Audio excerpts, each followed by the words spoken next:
Hey everyone, thank you so much for joining me today. I am Adrienne and you are listening to my podcast, My Wild Magic.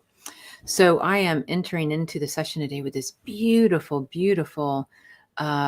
quartz crystal that kind of in the shape of a heart here.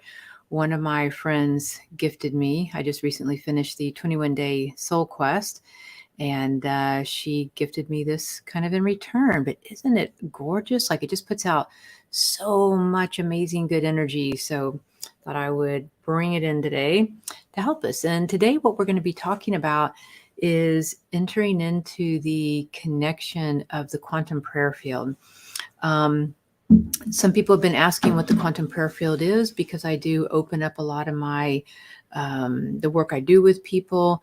I call them the Great Central Sun Angels, and the Great Central Sun Angels are my personal tribe, council of light, family of light that I work with. So I call them in and I ask them to coming into that energy from the Great Central Sun and to open up a quantum prayer field. So we're going to do that today. And when you're in a quantum prayer field, it actually helps you to just raise your vibratory rate. It connects you with other different higher beings of light, including your own higher self, I am presence, your tribes, councils of light, things like that, source energy. And it's like living in sort of a prayer field. So if you've seen, or are aware of different monks or temples or Shambhala or things where you see people on a regular basis hold a higher state of consciousness, where they're kind of regularly, they have a rhythm to meditating or a rhythm to praying or a rhythm to blessing others, a rhythm of being in gratitude, a rhythm of just gratitude is actually a great one. But anyway, any of those are what you would maybe consider a prayer field. And what happens is that when you can imagine that in our reality, we're in a dimensional reality state, right? So in our dimensional state of energy, we are in what's called the morphogenic field. So essentially, let's just take the earth as one energy. I mean, it's really connected throughout all time and space. But if you just take the earth itself, my energy field is touching my laptop. It's touching the wall behind me. It's touching the plant next to me. It's expanding. And then the more expanded I get through prayer, meditation, gratitude, blessings, connecting into pure love and light, streaming through me to the earth and creating a blessing ball, my energy field will get larger. It expands, right? And it's great to even expand your energy field all the way around the earth itself, because whenever you do have issues come up, it helps to clear it out a lot faster, because when your energy field's really cramped around yourself, it's very self-serving. It's usually a little bit more fear-based, and you can't really feel yourself breathe. You can't really feel yourself, your thoughts. You can't really feel the feelings that you're having. And when you just take a breath and you expand your auric field out a little bit more around your body, take up a little more space, you'll actually be able to feel more of yourself, more of your light coming in. Your thoughts begin to get more expanded and clear. Your feelings start to expand. And you start to have more connection to everything around you. So the morphogenic field connects everything. All the cells, all the energy, all the electrons are connected through this very subtle, like web of light. Sort of like if you've ever seen Fantastic Fungi, that movie, which is excellent. It's on Netflix. I highly recommend it. You can go, they show you, they just have beautiful cinematography, and that's why I'm recommending it. But when you go down into the earth, just right beneath where the dirt is, there's this mycelium web that connects everything. And they talk about it really, really well in the Fantastic Fungi movie. And everything's connected. So even though you have a spruce tree over here and an oak tree over here and a fir tree over here, they're all talking. And if one needs something, a lot of times they will lend it to the other. So above the soil, we have, and even within the soil, honestly, but we have this beautiful field of light, a morphogenetic field of light, which I think Rupert Sheldrake coined that term. And whenever you're connected to it, you're going to feel things. Like this week, I noticed a subtle shift in my energy field. So the morphogenic field also relates to the collective consciousness. So if there is a major natural disaster or something going on in another country, or something where a lot of people all at once have a feeling about something, a shock, an anger, a revolution, a happiness, a joy. If you go into prayer fields with meditation, where you do global synchronized meditation, all that, whether it's unconscious and maybe, issues going on in the world, or whether it's a conscious synchronized meditation, they access the morphogenetic field with greater impact, right? So the more expanded your conscious is, so especially if you're like an indigo on the indigo spectrum, you're going to be tapping into energy a whole lot more in the thought forms that go on around you, including collectively or in the earth, emotionally, in the feeling body, and even your physical body can register it. So one thing I noticed is that we recently, it kind of made the news a little bit, that we wanted to test out sending a rocket into a big asteroid about 7 million miles away. And we hit it and broke into chunks, and, they're all very, very happy about this. But along with that, everything is connected to this morphogenetic field. So everything in the earth, all of humanity, all the little things are connected. But when you get outside of the earth, it's still connected to this morphogenetic field. And when they hit the asteroid, one of the things I've noticed this week, and I've had several clients sort of expressing their own like deep emotions or anxiety, things that they don't usually feel, things that they can normally breathe through. Nothing's going on in their life to have caused it. And I'm just wondering, this is just a hypothesis, I'm just wondering that when we hit the asteroid, there was a reverberation in the light field, in the quantum prayer field, in the light field. And that vibration came all the way back. It might have taken a few days or a little bit of time, right? But what if that vibration came all the way back? And I know in science, it's like, 7 million light years away, that would never hit us. But in truth, in the morphogenetic field, you can do remote viewing. You can have thoughts that are instantaneous manifestation, instantaneous healings. All of that happens in a quantum prayer field. So, or a morphogenetic energy field, right? And so I kind of wonder what the effect of bombing that asteroid might have had, even on those on the earth, all of us, because we're all connected as one. So the morphogenic field is connected to what we would consider the law of one. And a quantum prayer field is where you're accessing the quantum space of creation, the quantum energy of dimensional consciousness. And it's a prayer field because we are putting intention to it, a meditation, a prayer. We're putting energy into it. We're literally creating it together as we move through it.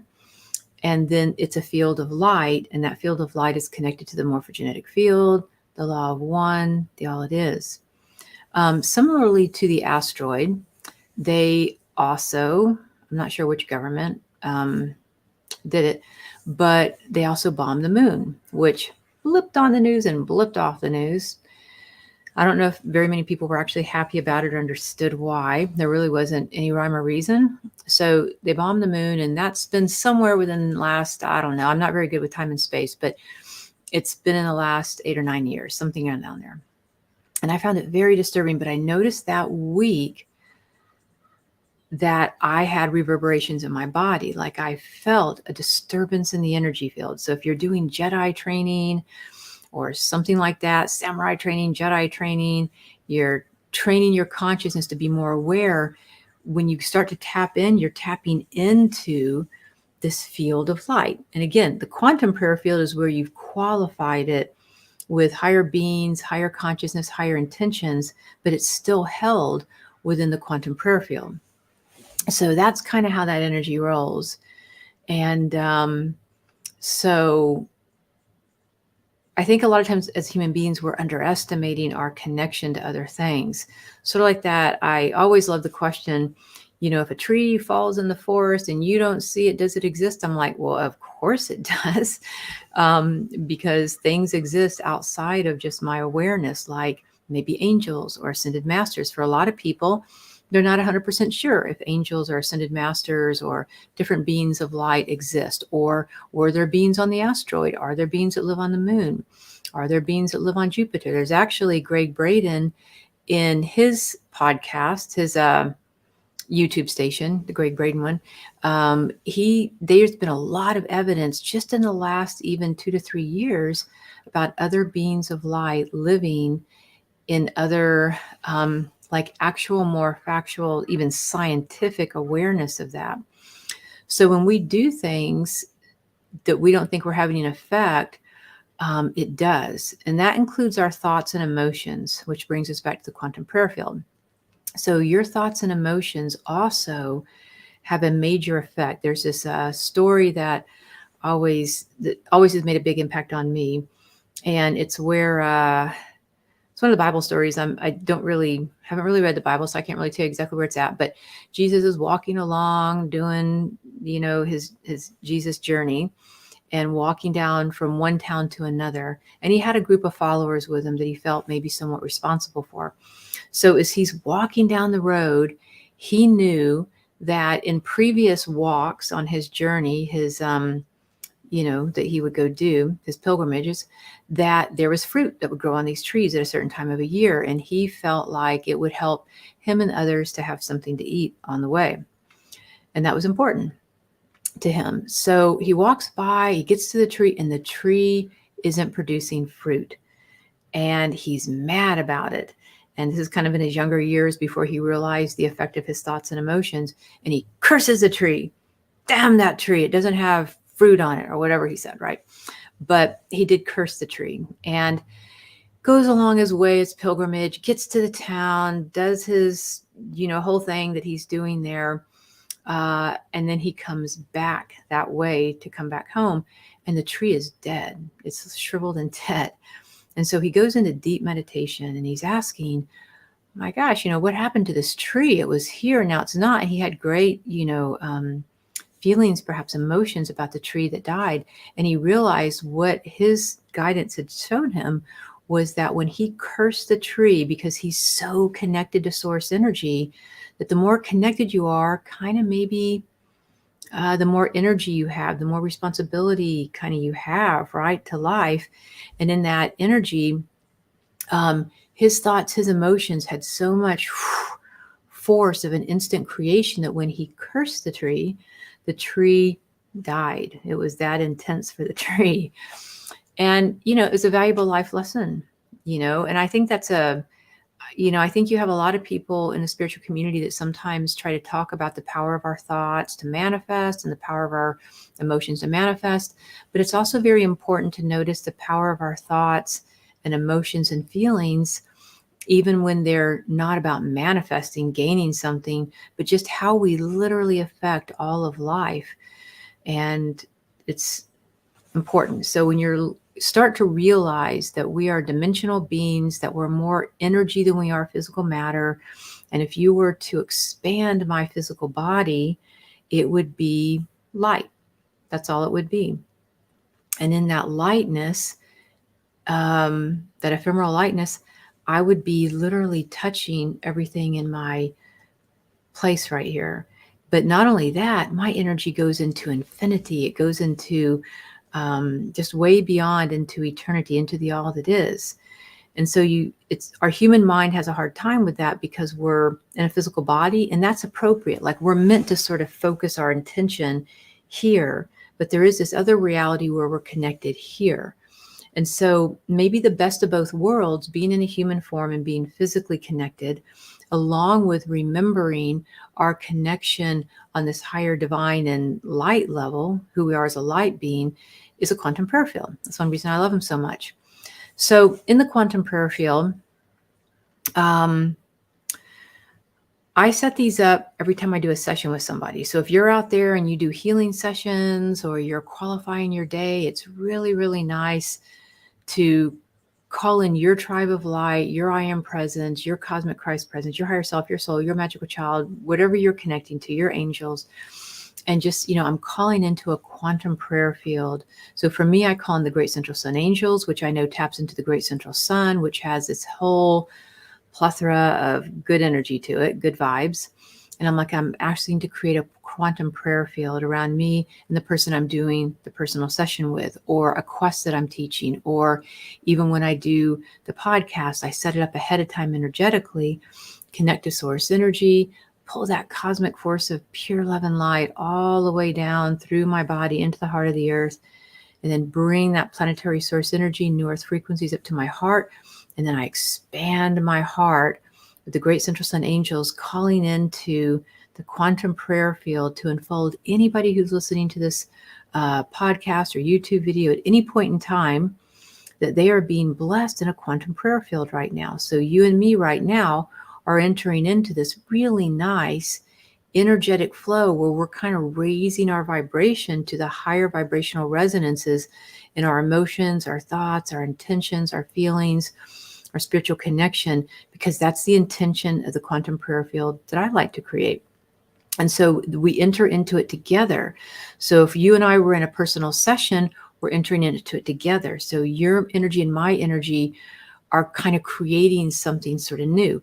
If you're in my mentorship program, or the Hearts on Fire meditation that I offer, or a quest, or a global synchronized meditation field, all of those things are coming together as a qualified energy, and your higher self becomes a part of it, and the beings that you work with become a part of it, and then it becomes expanded with even greater wisdom, greater power, greater love of that sacred fire flame that lives in our heart. So it's a very, very beneficial energy. In the Hearts on Fire meditation that I offer, I do that every Wednesday night at like 6 p.m. Pacific time. And I've been doing it for years. So on that one, we have a really nice quantum prayer field that has been built. And for instance, one way that is easy to show you how it works is that I was teaching one night. I can't remember the context of what we were teaching, but it was expanded energy, beautiful beings that come in to work with us each month in the Hearts on Fire meditation. So they come in, and every month there'll be a particular ascended master angel. So they're qualifying, they're adding to the quantum prayer field that we've created together. Like I hold an intention, people kind of come in and join. It becomes like this big, beautiful field of light. Then the beings above join. And of course, we're connected to the earth too. So we have a very nice expanded prayer field. So I was teaching that night. One of the people in the meditation didn't make it on the call that night, and he was in Bali. And I talked to him. I was doing a personal session with him later that week. And I'm like, hey, how are you doing? What's going on? And he's like, oh my gosh, I went back and I listened to the recording of the meditation from Wednesday.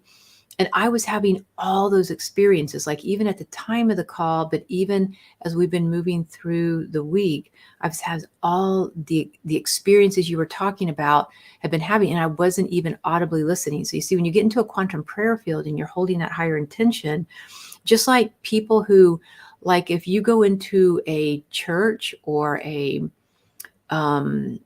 higher sort of spiritual retreat area, or a place in nature that has vortexes and energy centers. If you, again, join a synchronized meditation, or if you're working with anybody who's doing that higher consciousness work, you will feel it when you walk into that church. You'll feel like when I have traveled, particularly around Europe, because they've got years, centuries worth of prayer that's gone on, I can walk into different churches and I can tell if that church tends to lean more towards an archangelic realm, maybe a specific archangel. Like sometimes I can feel Archangel Raphael or Archangel Michael or Gabriel. Sometimes I can feel Mother Mary or Jesus or some other kind of saint or ascended master. If you walk into maybe a Buddhist retreat, you might feel something, or an Indian retreat. You can feel who those people have been praying to. You can feel what that quantum prayer field that's been gathered over time. It holds energy. Even your own home holds energy. So if you have somebody in your home that's kind of being negative a lot and stuck in a level of depression or addiction or loneliness or fear or anger or whatever, you walk into that person's home and you will feel how the morphogenetic field of that space has been qualified with these emotions. And if you walk into a church or a beautiful spiritual center, you'll feel those vibrations and what's going on. Even places that are totally empty, like they've been left abandoned for a period of time, you can walk into them and you can feel if there have been disharmonic acts that have gone on, like drug use or sexual abuse or great levels of, just poverty, things like that. You can feel it in the environment, what's gone on. So whether we're talking about an asteroid that's been bombed out in space, it has a reverberation, or the moon being bombed has a reverberation. Cutting down the rainforest has a reverberation.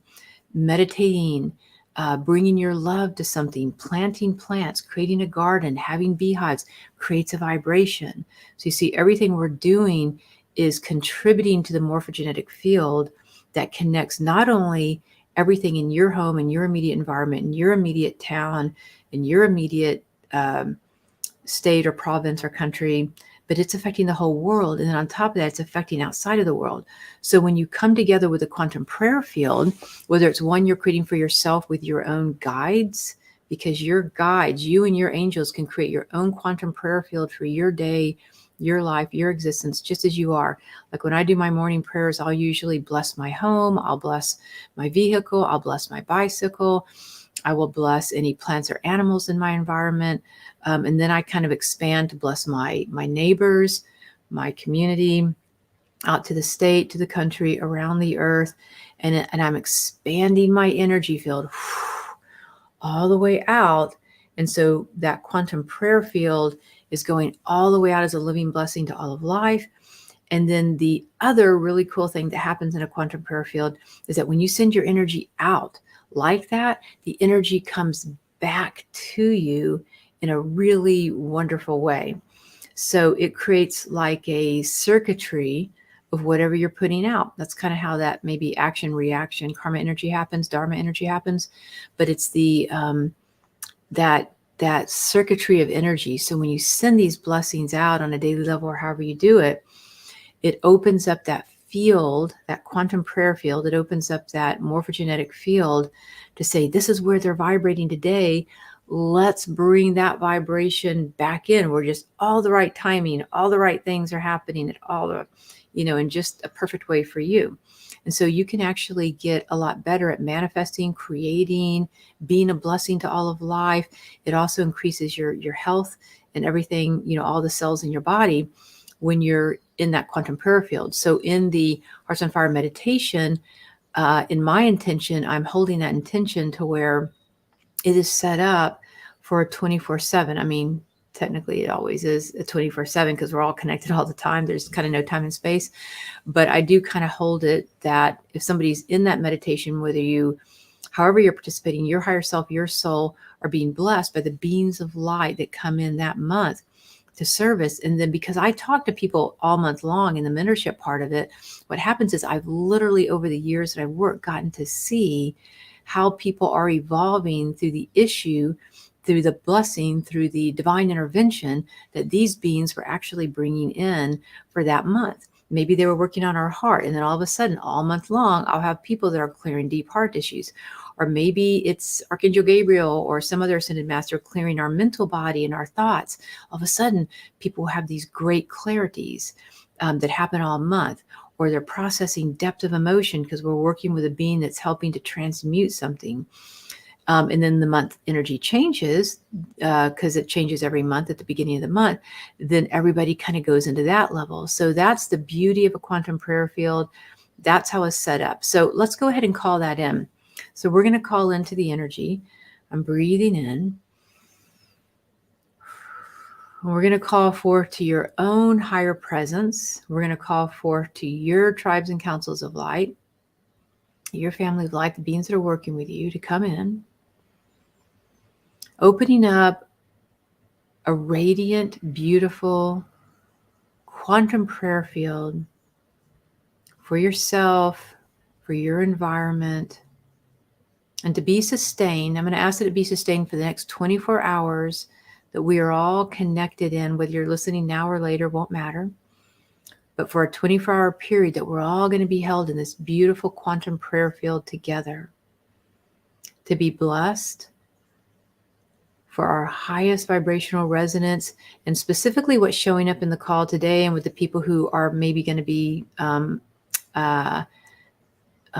vibrational resonance to this particular video, is the energy of the heart. So we're opening up that beautiful heart space. Again, I'm going to bring in this beautiful crystal that my friend Tina just recently gifted me. And we're going to call in and ask that the energy of this crystal, Archangel Shamuel, the Elohim of divine love, Mother Mary and the Sacred Heart Angels, all the different beings of higher love and light, your own I am presence, come forth and for the next 24 hours, bless you in the quantum prayer field of the depth of love, unconditional love, divine love, pure love and light, blessing your heart and whatever is in greatest benefit for your heart in this moment. So in other words, your heart might need energy to be healed. It might need energy to be expanded. It might need energy to make a decision or to manifest or attract something in. So we're just going to be watching that energy for the next 24 hours that's being set up for you at any time you watch or interact in this particular video. And I really appreciate your time sitting with me today and joining in the blessing of the quantum prayer field. I hope you have a wonderful next 24 hours of whatever is going on in your heart space. You're welcome to reach out to me through mywildmagic.com, and many blessings to you.